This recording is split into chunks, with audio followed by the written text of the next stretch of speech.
Do you want to know how you can log into your zaka.ai account? If yes, then this video is for you. Hello and welcome to AI Basics. It's your host back again with yet another interesting tutorial video. In this video, I'm going to teach you how you can log into your zaka.ai account. First of all, what you need to do is open Chrome or Edge browser on your PC, go to the Google search bar and search for zaka.ai login. Click on the first link which appears on your screen. It will take you to the official login portal of Zaka where you can sign in using your email address, LinkedIn, Facebook or your Google account.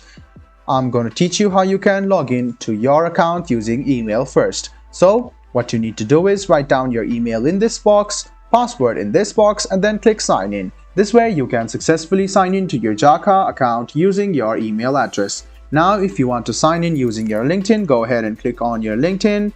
And then it will take you to this page where you can write down your email address or phone number and password and click sign in to LinkedIn and you can log in to Zaka from here as well. Now let me teach you how you can log in from Google. All you need to do is click on this option over here, G, and then click on your account. Now click continue to sign in to this and then you can see that you have now logged into your account using your Google account. So go ahead and select your country of choice. Write down if you are a student and then you can see you are now logged into your zaka.ai account. I hope this video was helpful for you. If you still have any kind of confusion, please do mention us on the comment section down below. Like the video, subscribe to the channel and do hit the bell button for more. Hope to see you in the next video as well. Until then, goodbye, take care and make sure you enjoy.